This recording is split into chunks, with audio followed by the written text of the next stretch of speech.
Porque banda sonora, porque que también es muy importante, ¿eh? lo que quiero, aparte de darte la bienvenida, como te decía antes, al festival, es que, bueno, estemos un ratito aquí compartiendo de manera muy, muy cómplice algunas preguntas que yo te haré para que luego nuestros amigos de los medios de comunicación pues les pasamos la palabra y entre todos a ver si en unos 20 minutitos, para no robarte mucho tiempo, podemos profundizar un poquito más en tu trabajo. Ya sabes que este premio, el premio Ricardo Franco, Academia de Cine, está planteado para premiar algo que nos parece fundamental en el mundo del cine. Es un premio ya veterano dedicado a los oficios, a todo aquel que está detrás de la cámara en el proceso de producción y que entendemos que sois fundamentales, esenciales para el buen fin de cualquier película. Ayer, de hecho, hablando con nuestro invitado, Guillermo del Toro, él incidía muchísimo en esto, en la necesidad que tiene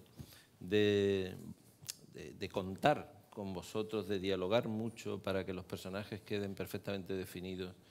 Porque, y decía esa frase textual, y si quieres podemos empezar por ahí, decía que la manera de vestir define a cada una de las personas, por lo tanto a cada uno de los personajes. En tu caso, tú eres diseñador de vestuario, pero eso es un concepto bastante más amplio del simple trazado, dibujo del figurín, de lo que va a ser luego la ropa que va a vestir el personaje. Bueno, un poco preguntarte, primero, por esa valoración, si es coincidente con lo que decía Guillermo, y en segundo lugar, que nos definas y desarrolles un poco más cuál es tu trabajo específico dentro de una película para que se entienda bien. Bueno, yo siempre digo que realmente el vestuario, o sea, después de las funciones vitales que tenemos como individuos que hacemos cada día, es decir, las que nos ayudan a seguir sobreviviendo, la siguiente actuación más importante que hacemos es vestirnos y desvestirnos. O sea, esto es una de las pocas cosas que hacemos cotidianamente. Y además, cuando nos vestimos y nos vestimos para expresar ciertas cosas. O sea, no solo nos vestimos porque tenemos que abrigarnos o porque tenemos que resguardarnos del sol. Nos vestimos para significarnos y para mandar mensajes al exterior de quiénes somos o para ocultar también quiénes somos. Entonces, ya partiendo de esa base, imagínate lo importante que es la vestimenta en general. Yo siempre digo que yo lo que hago en el cine, porque claro, lo que hacemos nosotros en el cine mucha gente lo confunde con moda. Nosotros no hacemos moda. O sea, yo uso la moda de la misma manera que uso otras muchas cosas, igual que uso el color o que uso la psicología o la sociología o la historia de una sociedad en un momento determinado, ¿no? Yo creo que lo que yo hago, me gustaría, por ejemplo, pasar a que alguien dijera en el futuro qué es lo que yo hice, es que yo creo que yo ayudo a crear el personaje. Y eso implica envolverlo digamos, en una segunda piel, que es el vestuario. Que puede ser que haga una película donde todo el mundo vaya desnudo, por ejemplo, que también sería una opción de vestuario. O sea, esto para mí es un ejemplo de lo que yo hago en general, ¿no? Creo. Y cuando te llega un encargo de una película, bueno, ¿cómo es ese trabajo? Desarróllalo un poco más, si no te importa, para saber realmente de la extensión. Bueno, ¿quieres y la decir la complejidad? técnica que yo uso para llegar? Sí. Bueno, lo primero de todo, yo siempre opino que lo importante, el cine, digamos que para mí es una evolución de una cosa que le ha pasado a la humanidad desde el principio, que es la necesidad de contar historias o la necesidad de pasar unas historias de unas generaciones a otras, por ejemplo. Yo creo que el cine es la consecuencia técnica del señor que en las cavernas se ponía enfrente de una hoguera y contaba una leyenda o una historia a los demás miembros de la tribu. Entonces, para mí lo más importante siempre es el guión. O sea, yo no creo que haya una película que no se pueda empezar con el guión. Curiosamente, ahora estoy haciendo una película donde no hay guión. Y es un poco una pesadilla, porque bueno, lo encuentro difícil. Hay una historia y esa historia, digamos, que es la que yo me agarro para poder trabajar. Luego, el siguiente paso es saber cómo quiere contar el director esta historia, porque tú puedes contar Madame Bovary desde el punto de vista de que Madame Bovary es una víctima de la sociedad, o puedes contar que es una tonta del bote. O sea, Entonces el director, digamos que es este señor que está contando la historia frente de la hoguera. Yo tengo que saber qué es lo que quiere él, qué es lo que quiere él de los personajes, cómo quiere que se reflejen en esta historia, ¿no? Y eso también es muy importante porque añade, digamos, no solo su visión, sino además un nivel psicológico. Algunos directores escriben cómo son los personajes, otros te lo explican, otros te dan fotografías o te dan imágenes, ¿no? En fin, cada director es diferente. Y luego el siguiente paso para mí siempre es hablar con el actor. Hablar con el actor a ver qué es, porque claro, yo trabajo con seres humanos. No es que yo decida que una silla va pintada de rojo, es que hay un actor que le voy a poner un jersey rojo. Y claro, eso impacta sobre lo que él piensa que el personaje puede hacer, ¿no? Y a partir de ahí, digamos, cuando ya tengo ya todo lo que he sacado, que casi siempre, casi todo lo saco del guión, porque el guión para mí es yo siempre digo, es como cuando tú te lees una novela y empiezas a imaginar ciertas cosas. Puede ser que te venga un olor, puede ser que te venga una sensación, o pienses, bueno, esto es en un clima frío. Por ejemplo, cuando hicimos la chica danesa, yo le dije al director que me parecía a mí que desde el punto de vista del vestuario sería muy interesante que el principio de la película, que transcurría en Copenhague, transcurriera en invierno. Que todo fuera invierno, porque así podía yo jugar en envolver a los personajes en una coraza mucho más grande. O sea, en ponerles abrigos, en vestirlos de una manera que si es verano, el personaje está mucho más expuesto. O sea, ves más carne. Y cuando pasáramos a París, que que hiciéramos como si fuera primavera o verano. Que se pueden incluir un tipo de colores diferentes, podemos jugar con una coloración mucho más alegre. En cambio, en una sociedad opresiva, que era lo que le estaba pasando al personaje al principio de la película, para mí era mucho más interesante que pasara en invierno, ya no solo porque los abrigos y todo eso son una coraza, sino porque los colores del invierno son de alguna manera mucho más opresivos que los colores de la primavera y del verano. Entonces, ese tipo de cosas son las que yo me agarro para hacer un vestuario, ¿no? Y luego, sobre todo, una documentación, muchísima documentación. ¿Cuánto hay de investigación, de búsqueda, de buscar antecedentes? Pues yo es que me paso 3 pueblos, porque es lo más que me gusta. Yo siempre digo que lo que más me gusta de esta profesión es la posibilidad de seguir aprendiendo. Yo siempre he sido muy curioso, fui muy curioso de pequeño y sigo siéndolo todavía. Y una de las cosas que me encanta es poder, no sé, meterme en otros mundos, en de repente pensar que en esta película estamos mirando sobre unos mineros en Asturias y ver cómo se movían, qué es lo que hacían, cómo era su nivel social, cómo eran sus relaciones. Y en la siguiente a lo mejor estamos hablando de la Roma antigua. Claro, eso es un lujo increíble y además que te están pagando. O sea, no es que tú estés tipo leyendo libros en plan asueto, sino es que además te están pagando por hacer eso y eso es increíble. Yo normalmente cuando hay un momento de la documentación que sobre todo mis ayudantes me dicen para ya, porque empiezo a generar imágenes de que pueden ser fotografías o pinturas, o a veces son sensaciones. Simplemente a lo mejor voy por la calle y veo una pared rota y a lo mejor le saco una fotografía porque pienso que la textura es interesante y me explica algo, ¿no? Y a partir de ahí llega el momento que es para mí el momento de más miedo escénico, que es empezar a dibujar, ¿no? Que es enfrentarte a un papel en blanco y empezar a pensar cómo van esos personajes de verdad. Y luego, pues nada, confeccionar. Pues sobre eso te iba a preguntar, porque hay mucha gente, a lo mejor equivocadamente, que piensa que vuestro trabajo termina una vez que se ha dibujado el traje que se va a llevar y tal.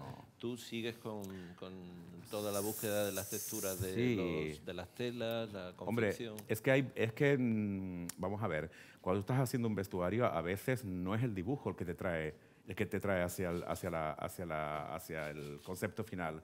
A lo mejor es una tela. Encuentras una tela que tiene un movimiento, un color, una textura que te imaginas para qué puede servir. Y no sé cómo explicarlo, pero a veces, pues si tienes que hacer, por ejemplo, La chica danesa otra vez, que no es que me refiera a ella por muchas razones, porque es una de las películas que estoy muy orgulloso de haber hecho.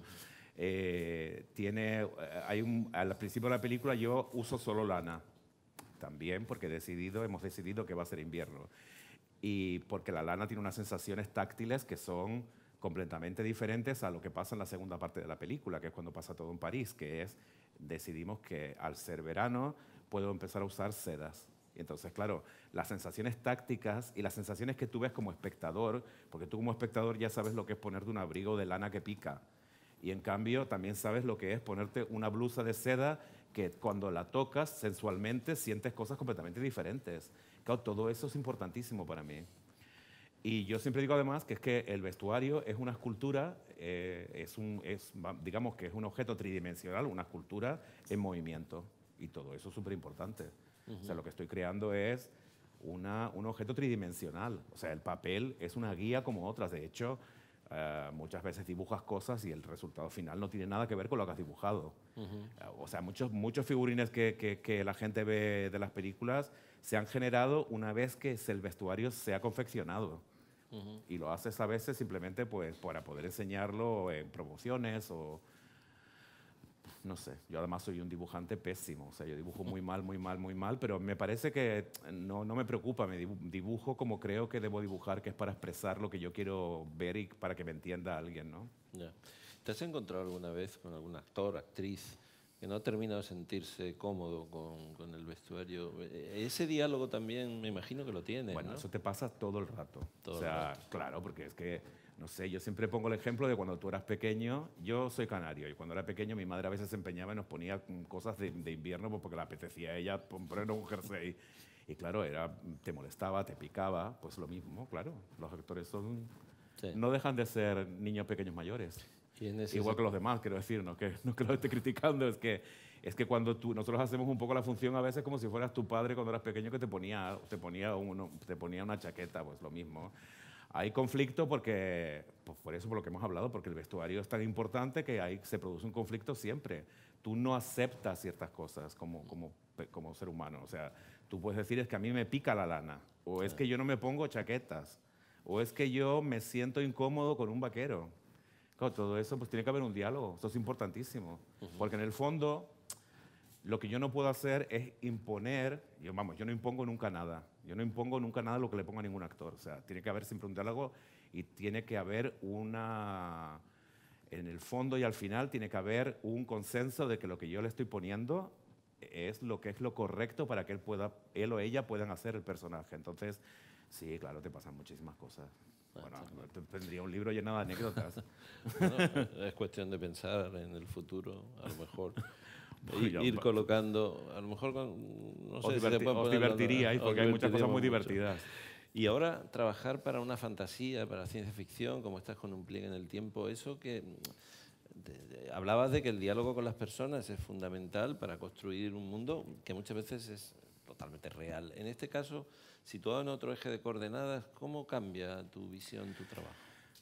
Pues la verdad que esta última película que he hecho, que además la he hecho ya la he hecho el año pasado, porque claro, las películas llegan al público después de mucho tiempo de hechas, muchas veces. Esta película, la verdad que cuando me la ofrecieron me alucinó un poco porque no es un tipo de películas porque hay... Vamos a ver, esto es como todo. Hay diseñadores que están especializados en ciertas cosas. Hay gente que hace contemporáneo, están considerados como que hacen el contemporáneo de puta madre. Otra gente hace época, otra gente hace determinadas épocas mejores que otras. Y hay gente que hace vestuario para películas de fantasía, sobre todo Hollywood, ¿no? Pues toda la factoría Marvel y todo esto, ¿no? Y me sorprendió que me ofrecieran hacer una película de este tipo. Entonces, en principio, fue un reto para mí súper interesante. Y al mismo tiempo me dio miedo porque no sabía qué podía generar, ¿no?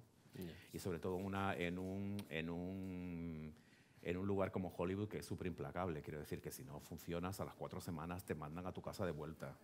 Y yo, sinceramente, siempre digo que yo no estoy preparado psicológicamente para que me rechacen. Que a lo mejor alguna gente sí, pero yo no. Y fue, por un lado excitante, por otro lado preocupante y al final pues una experiencia increíble, la verdad. Yo mismo me sorprendí a veces de lo que estaba haciendo porque me salí muchas veces de las cosas que yo hago normalmente, no sé, usar colores estridentes, o usar texturas brillantes y metálicas que normalmente rehuyo de ellas, o sea, no sé, como...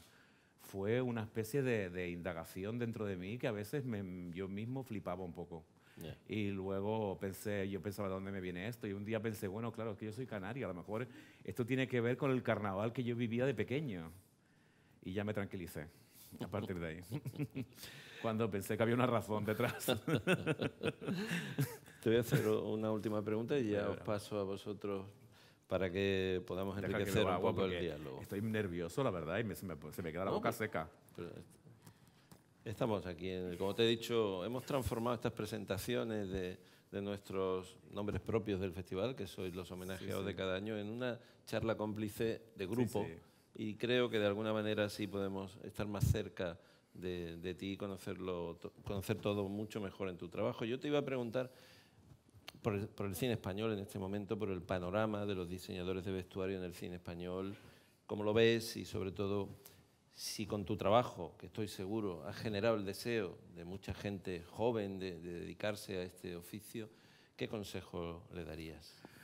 Bueno, en principio, vamos a ver, nosotros tenemos un cine donde tenemos unos profesionales impresionantes. O sea, de hecho, yo no soy la única persona que está trabajando fuera de España. O sea, en el cine internacional, en el mismo Hollywood, hay muchísimos españoles trabajando. De hecho, ahora mismo estoy haciendo una película de Disney con un director de fotografía, Flavio, que es español, y un director también español, quiero decir. Entonces, para una mega producción de Disney. Entonces, quiero decir que ya de base el cine español, nosotros siempre estamos, ay, qué mal estamos, no estamos tan mal. O sea, quiero decir, bueno, sí, no tenemos presupuestos como los presupuestos de Hollywood y todo esto, pero en principio lo que es la calidad del trabajo en España yo creo que es bastante alto.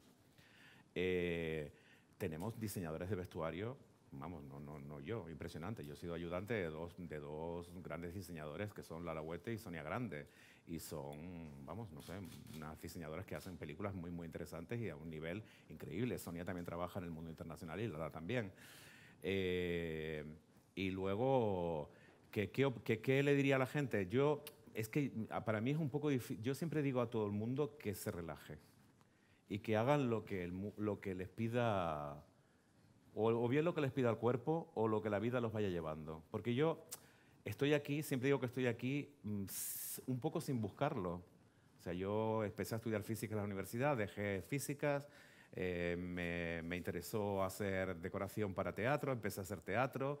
El vestuario me parecía la cosa más aburrida y frívola del mundo. O sea, no porque era un ignorante. Entonces, poco a poco empecé a hacer vestuario dentro de las obras de teatro porque la gente no tenía dinero para pagar 2 personas y de repente empecé a ver la complejidad que había aquí y de repente flipé, me enamoré, o sea, me enamoré de mi trabajo. Y esto todo me ha pasado de una manera como normal. Cuando me ofreció Tom Hooper la primera película con él, que fue Los Miserables, pues también fue como, no sé, aluciné un poco de dónde vino todo esto, porque no... Bueno, había hecho con él una publicidad aquí en España, en el sur de España, en Jerez, pero nunca pensé que me fuera a ofrecer una película de este calibre. Antes de eso, me imagino que él me llamó para hacer la publicidad porque había trabajado con González Iñárritu, cada vez a lo mejor me llamó porque yo había trabajado con Almodóvar, y Almodóvar porque había trabajado con Alex de la Iglesia. Quiero decir, es que todo es como una cadena, y yo creo que hay que tener mucho relax. Sobre todo yo creo que no hay que ansiar nada, porque yo creo que todo lo que ansias, si ansias algo, lo único que te puede provocar es frustración si no sucede. Y yo creo que cuando no esperas nada, pues las cosas que suceden son como bendiciones, ¿no? Con eso no quiero decir que yo no sea ambicioso, que lo soy. No voy ahora a mentir y hacer ver que soy un cordero degollado, como otro que dice. No, o sea, yo tengo mis ambiciones y obviamente me encantaría seguir en mi carrera en el rumbo que estoy teniendo ahora, ¿no? Pero bueno, en general yo lo que le diría a la gente es que sean ellos mismos. Y sobre todo que a la gente que empieza, que trabaje con sus colegas, con sus amigos, que tengan como un tune, o sea, una concordancia con la generación con la que están trabajando, porque eso es lo que hice yo. Y ya está. Ya está. Muy bien. Yo, no sé. Bueno, Conchita, por favor. Hola Paco, enhorabuena. Gracias. Por el premio. Muchas gracias. Si no te da pena que el éxito internacional que todos celebramos te aleje del cine español y no te deje hacer películas aquí. Y luego también, ¿qué opinas del poco reconocimiento que ha tenido El hilo invisible en los Oscars, que tú conoces bien?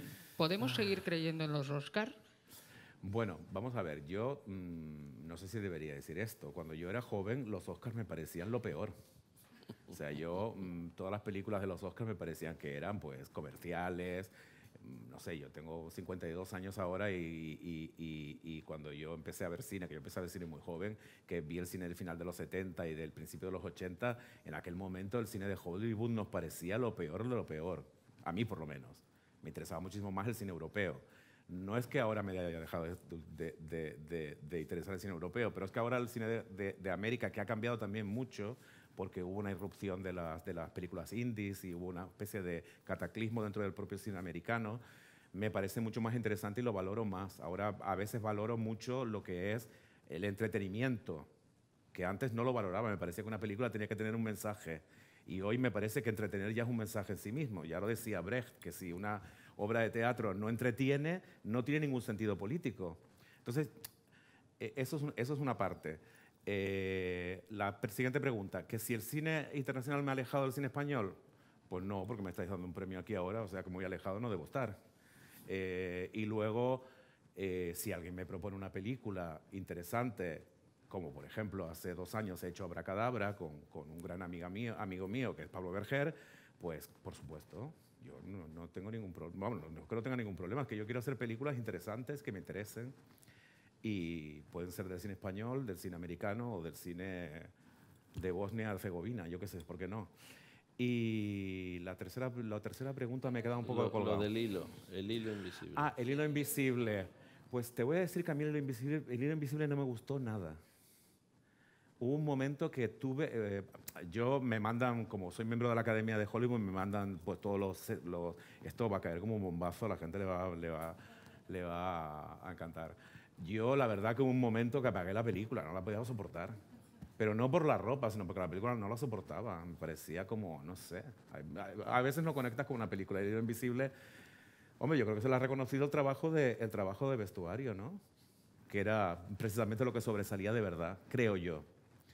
Y luego Daniel Day-Lewis a veces me exaspera, ¿no? Hay actores que son tan buenos que a veces son un coñazo. A ver, nuestro amigo y después José Luis. Hola, ¿qué tal? Buenas tardes. Ah, oía la voz por aquí y digo, qué miedo todo. También aprovecho para hacer un par de preguntas. La primera, como decías que eres ambicioso y aunque te den un premio hoy, esto evidentemente no estás en el final de tu carrera. Yo he dicho que también soy ambicioso, ¿eh? No he dicho que mi primera premisa de la vida sea la ambición. Bueno, pero bueno, como ambicionas, sí. Pues ¿qué ambicionas? ¿Qué épocas te faltan tocar? ¿Directores, actores que te gustaría...? Pues mira, yo voy a decir una cosa súper aburrida. Yo lo que más ambiciono es seguir poder trabajando en esto y pagando mi hipoteca a final de mes. Porque realmente yo, sinceramente, creo que la gente que trabajamos en el cine, a lo mejor vosotros pensaréis, menudo tonto pero yo pienso que la gente que trabajamos en el cine somos unos privilegiados. Yo siento que trabajo en una profesión que es increíble, que es entretener y contar historias. Entonces, mi ambición máxima es poder seguir trabajando en esto, que ya sabes que este mundo es como una montaña rusa, hoy estás trabajando aquí, mañana no te llama ni tu tía. Y ambicionar, pues, sobre todo que te lleguen buenos guiones, porque a veces te pasa que tú puedes hacer un trabajo increíble en una película y si la película no es buena, da igual lo que hagas. Y muchas veces haces trabajos excepcionales y las películas no resultan como esperabas y tu trabajo no se ve de una manera excepcional. Y al revés, a veces haces trabajos que son pues un poco, en fin, tú dices, joder, pues no me ha salido tan bien. Pero resulta que la película es tan impresionante que tu trabajo se aprovecha de esa especie de subidón que tiene la película, ¿no? Yo es que no tengo ninguna época favorita, o sea, es que como dije antes, como me interesa tanto conocer cosas nuevas, cualquier época nueva me interesa, pero es que también pasa que cuando trabajas en el cine, si haces... Yo ahora estoy haciendo una película que una parte de la película pasa en 1917, que es la misma época que hice La chica danesa. Y es otro completamente diferente 1917 al que hice allí. No tiene nada que ver. Claro, porque las realidades hay muchas realidades en cualquier momento, ¿no? Y ahora podríamos estar contando una historia de nosotros, una película de nosotros en una rueda de prensa, y si esta misma historia la estamos contando ahora mismo, pero de unos señores que están en un suburbio de París malviviendo, pues entonces, a pesar de ser el mismo momento, es otro tipo de ropa y otro tipo, o sea, aprendes otra vivencia diferente, ¿no? No sé si te he contestado o me he enredado un poco por las ramas. Y la otra, quería barrer un poco para casa, como vengo de Barcelona, y me consta que tú también pasaste por allí en tus inicios, Instituto del Teatro, ¿qué te aportó todo el paso por allí? Bueno, pues el Instituto del Teatro para mí fue una especie de ventana abierta al mundo. O sea, no sé, yo tuve unos profesores excepcionales allí y la verdad que en Barcelona yo la tengo en el corazón porque fue para mí una ciudad muy importante, no ya solo... Imagínate que yo me vine aquí a Madrid a estudiar física. Es una cosa que tuve un desencanto muy fuerte con la universidad. Me tocó un momento que había una masificación increíble, que habíamos a lo mejor 400 alumnos en una clase, en unos barracones, y pensé, bueno, esto no es para mí. Yo no quiero vivir esta realidad porque no me gustaba. ¿No? De repente me di cuenta que una pasión que tenía, que eran las matemáticas y la física, la universidad me la estaba matando. Y de repente pensé que mi otra pasión era dibujar y crear, y me gustaba mucho el teatro como aficionado, entonces de una manera súper frívola me fui a Barcelona, al Instituto del Teatro, y hice me apunté a las pruebas de admisión, pero vamos, pensando que jamás me iban a coger. Total que hice los exámenes de ingreso, que eran como 3 días dibujando unas escaleras, me acuerdo, y no sé, unas cosas como súper complejas. Y éramos, pues no sé, 60 personas o 70 personas y cogían solo a 15, creo. Y de repente, a la semana siguiente, me llaman y me dicen que tengo un puesto allí. Claro, yo flipaba. Pues me fui y en Barcelona no solo es que aprendí muchas cosas sobre el teatro y sobre lo que trabajo ahora, también es que fue un momento muy importante en mi vida, de una liberación muy grande de muchas cosas. Entonces le tengo un lugar en mi corazón muy especial. Sí, José, cuando quieras, por favor. Al principio del proceso de trabajo, quería saber cómo afronta el trabajo cuando llega un director y le presenta un guión y le dice que lo va a rodar en blanco y negro y que es una película muda como Blancanieves. Bueno, un día era un domingo por la mañana y yo estaba aquí en Madrid, no sé por qué, porque creo que, no sé si ya había empezado a trabajar en el cine internacional, no me acuerdo bien. Pero bueno, me llamó un ayudante de dirección que se llama Carlos Gras y me dijo, oye, Pablo Berger está intentando poner en pie una película, no sé si te interesaría, pero él solo puede hablar contigo ahora, que era un domingo, si te vienes a la Plaza de Santo Domingo, que es una plaza de Madrid, y nos vemos en una cafetería que se llama Oscar, en la cafetería Oscar, y nos vemos un rato, y te cuento un poco el proyecto, pero te tengo que contar una cosa que ya te la contaría en vivo, porque... Yo, sí, no estoy haciendo nada, ahora voy para allá. Fui para allá y entonces me dice, bueno, te voy a poner un poco en antecedentes. La película es una historia sobre Blancanieves, que ya se estaban rodando 2 Blancanieves al mismo tiempo. Ya pensé, ¿para qué hacer otra? Y va a ser en blanco y negro. Y es mudo. Y yo la verdad que digo, menudo, o sea, esto es inviable.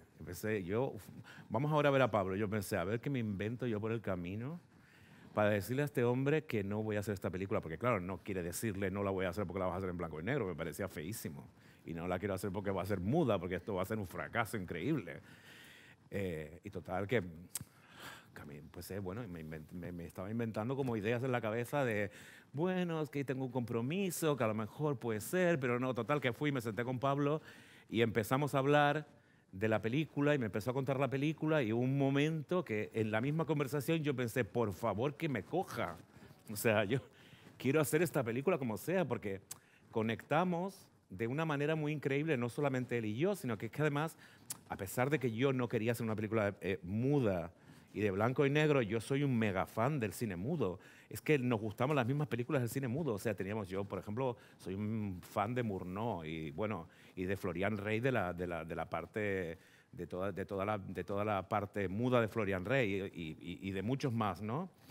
Y porque yo esto lo digo muchas veces y lo vuelvo a decir, o sea, el cine cuando se convirtió en sonoro perdió una capacidad artística que solo existió en el cine mudo. Y entonces, bueno, pues me imagino que, porque él estaba entrevistando a otros diseñadores, me imagino que hubo una conexión y bueno, hicimos la película. Yo estoy orgullosísimo de haber hecho Blancanieves. Y luego, mucho más orgulloso porque me dieron un premio en Berlín, que fue el mejor diseñador de vestuario del cine europeo de ese año por esta película, y una de mis grandes ídolos, y supongo que de muchos que están aquí, que fue Catherine Deneuve, se acercó para decirme en español que habíamos hecho una obra de arte. Claro, entonces estas cosas se te quedan para siempre. Bueno, me emociona ahora mismo de pensarlo. Y no sé, pues a veces te pasan cosas increíbles en esta profesión. Te pasan que te ofrecen películas como Blancanieves, por ejemplo, ¿no? Que si Blancanieves se hubiera hecho en Hollywood, sería ahora, pues no sé, como si hubiéramos hecho Titanic, a lo mejor, ¿no? O a lo mejor no, porque a lo mejor la belleza de Blancanieves es que se hizo en una película bajo presupuesto. No teníamos casi nada de dinero, o sea, Maribel Verdú tenía como, no sé si eran como 28 cambios o 29 cambios. Y yo decía, pero ¿cómo vamos a hacer esto con lo que tenemos? Pues chicos, lo hicimos. Porque cuando hay un guión de calidad y cuando hay una historia bonita que contar detrás, las cosas se hacen. No lo debería decir porque muchos productores se van a aprovechar de esto, pero vamos, es la realidad. Sí, ¿alguna pregunta más? Bueno, creo que no. Entonces... Ya veo que no os interesa nada, ¿eh? Ah, sí, mira, bueno, basta con... Si me permite ahondar en Blancanieves por seguir, por no cambiar de tema. Hay otra pregunta. ¿Cómo fue el trabajo de vestuario ya propiamente Pues mira, en una película sin color? Pues, como ya te digo que era muy fan del cine en blanco y negro, y luego ahora hay tecnologías, quiero decir, ahora por ejemplo tenemos las cámaras de ahora, tú coges y las pones en una función en blanco y negro, y pues yo hacía fotos a todo y las pasaba a blanco y negro a ver cómo quedaba, y luego claro, ya empiezas a descubrir un lenguaje, y luego tú ves películas y te empiezas a dar cuenta que, por ejemplo, me acuerdo de ver una película que es El Diablo era mujer, creo que era, que es una película de Marlene Dietrich, que ahora creo que no es muda, pero era en blanco y negro. Es en blanco y negro. Entonces descubres que todo el blanco y negro mucho se basaba en los contrastes de texturas, cosas que ahora no hacemos. Por ejemplo, brillante con mate o mezclar color. Bueno, tú ves el vestuario de Blancanieves en color real y no diría espantoso, pero tiene un componente como súper fuerte de coloraciones extremas. Simplemente era para que al pasar a blanco y negro se viera diferencias de color, a lo mejor unos verdes chillones con rojos al lado. Y luego también descubres que, por ejemplo, a lo mejor, no te sé decir porque ha pasado mucho tiempo y yo intento que todo se me olvide porque yo intento que en cada película... Yo entiendo que cada película que yo llego, intentar llegar de una manera como si no supiera nada, porque creo que es mucho más interesante para mí y para la película. Yo no soy de estos tipos listos calistos que llegan pensando ya que me lo sé todo, no. Yo entro en una película como si no supiera nada siempre. Y me acuerdo que habían coloraciones que te sorprendían, que a lo mejor verde chillón pegado a rojo o a naranja chillón se veían en el blanco y negro del mismo color, por ejemplo. Pues todo eso te haces como una especie de cartas de color y lo aprendes, no sé. Y luego, Blancanieves para mí también, que no lo dije antes, tuve la oportunidad de hacer una cosa que me encantó, que es, por ejemplo, usar un vestuario español de una manera no folclórica. O sea, por ejemplo, de usar en las corridas de toros mujeres con tejas en la cabeza y con que esto no te pasa nunca. O sea, que cuando vas a hacer una película tú que haya como 300 mujeres con una teja en la cabeza y con una mantilla. O sea, porque cuando estaba haciendo la película lo pensaba y decía, pero qué cosa más extravagante. Que haya una cultura que haya decidido que las mujeres se ponen una especie de parapeto aquí y encima se tiran una blonda. O sea, es como de locos. O sea, no tiene ninguna lógica. Pero claro, añade un concepto estético que hace que el vestuario tradicional español tenga pues eso, esta especie de diferenciación que es increíble, ¿no? Y nos das nombres, seguro que nos confiesas alguna debilidad. ¿A quién te gustaría vestir? Pues es que tampoco tengo mucho, es que no soy muy mitómano. Vamos a ver, soy mitómano, por ejemplo, estaba comentando ahora que en la primera vez que me nominaron a los Oscars Los Miserables, estaba en una habitación que estaba un montón de actores famosos de entonces y de ahora. Y de repente entró Jane Fonda y todo el mundo la miró, se paró, la habitación se paralizó y la miró a ella, incluido yo. Claro, yo, por ejemplo, soy mega fan de Jane Fonda por mi edad, porque cuando yo era muy jovencito, ella era la actriz del momento, la superactriz del momento. Entonces, yo soy fan de esta señora. Ahora, si me preguntas si la querría vestir, pues seguramente te diría que no. No creo que la quisiera vestir, porque además me he dado cuenta, me ha pasado varias veces en la vida que personas de las que yo era fan y que yo admiraba muchísimo, luego cuando las encuentras a veces se te rompe el mundo fan, y seguro que te ha pasado a ti también como periodista. Y entonces casi prefiero no tener ningún sueño de vestir a nadie de las personas a las que admiro, porque a lo mejor de repente acabo dejando de admirarlas. Hombre, no sé, Catherine Deneuve me parece una persona increíble, pero tampoco me gustaría vestirla. No sé. Ahora, por ejemplo, estoy trabajando con una actriz que me ha encantado trabajar con ella, que es Emily Blunt. Y bueno, me ha parecido que trabajar con ella es una mujer de una belleza muy peculiar, porque no es guapa, pero es bellísima al mismo tiempo. Y luego ha habido una especie de complicidad trabajando y en las pruebas que, bueno, pues esta es la persona que podría decir estoy encantado de vestir en este momento, ¿no? Y sí. Luego, por ejemplo, no sé, en el Wrinkle in Time, o sea, una arruga en el tiempo, por ejemplo, me fascinó trabajar con Oprah Winfrey, con Reese Witherspoon. No sé, me pareció una oportunidad increíble que no todo el mundo la tiene en la vida, la verdad, de conocer a estos personajes. Y una curiosidad, y con Eddie Redmayne, yo creo que ese trabajo quizás sea el más complejo que has abordado, ¿no? Quizás. Bueno, con Eddie ya había trabajado en Los Miserables y teníamos una relación, bueno, bastante buena. Eddie es un actor increíble, no ya porque sea un actor increíble, sino porque entiende todo el engranaje de lo que es el cine. O sea, entiende la importancia del vestuario, de la decoración, de la iluminación, en fin, que muy bien. Y luego, la verdad, porque tuvimos mucho tiempo, esta película que teníamos, La chica danesa también teníamos muy poco dinero para el tipo de película que estábamos haciendo y muy poco tiempo, pero coincidió que yo estaba en Londres trabajando en otra película con Sacha Baron Cohen, y entonces los fines de semana, ya como un año antes de empezar a preparar la película, empezamos a reunirnos con él, yo y Tom Hooper y la maquilladora de la película. Y entonces, como cada fin de semana hacíamos pruebas diferentes de cosas, empezábamos a probar cosas de vestuario, pues yo qué sé, ver qué siluetas de mujer le iban mejor, si era posible convertirlo en una mujer, porque claro, no convertirlo en una mujer, pero que pareciera una mujer, ¿no?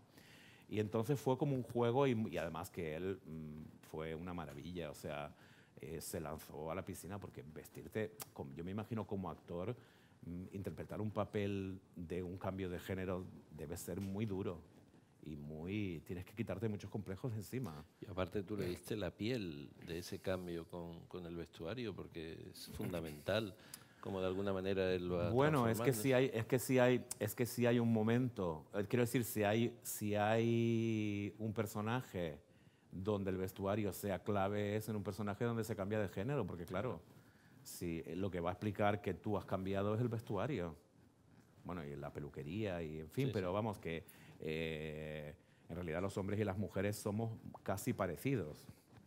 Tenemos un cambio fisiológico, pero que en realidad lo que nos diferencia, y una de las cosas importantísimas que nos diferencia es la forma que nos vestimos, ¿no? Que todavía hoy en día, donde las mujeres se visten con pantalones y se visten con chaquetas que provienen del mundo masculino, pero aún así esa diferenciación siempre existe en los tejidos, existe en los colores, en las formas, o sea que claro, el vestuario en un personaje así es importantísimo.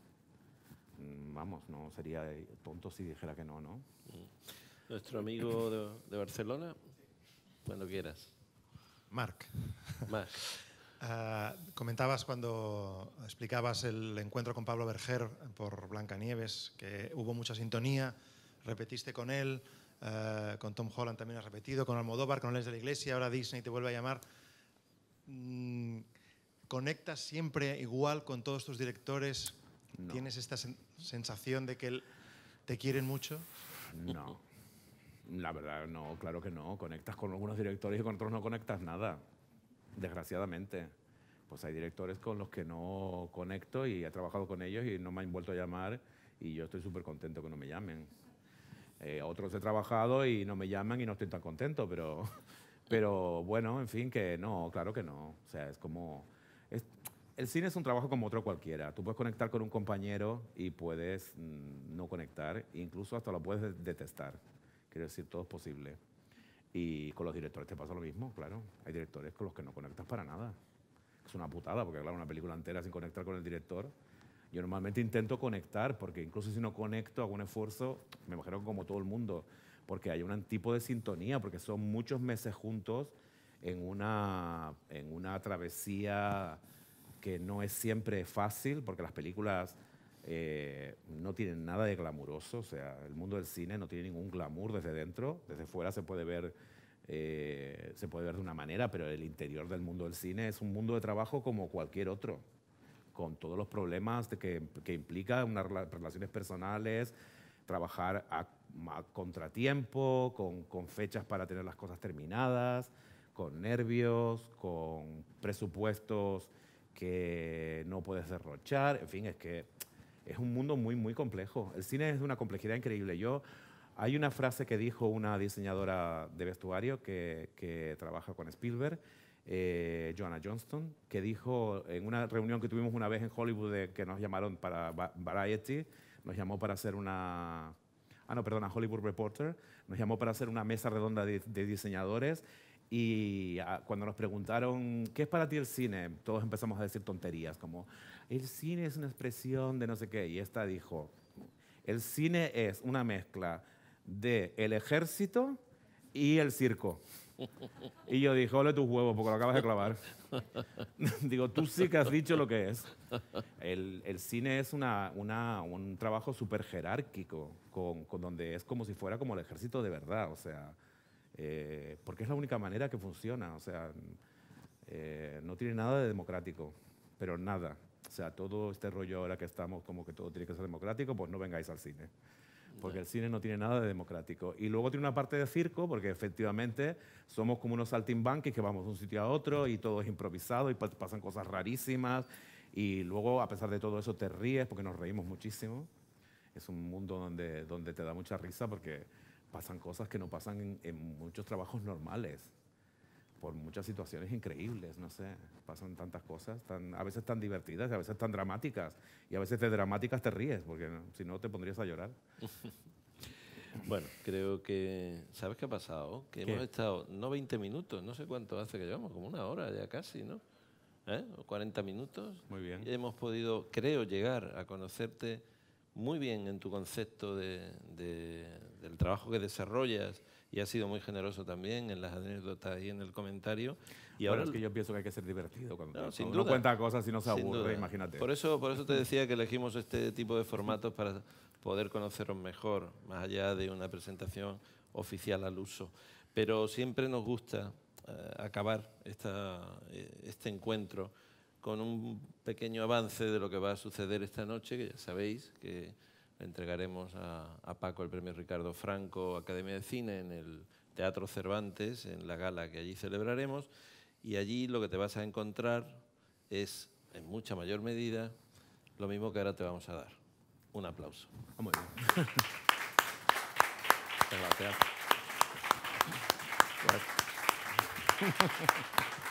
Muchas gracias. Muchas gracias a todos.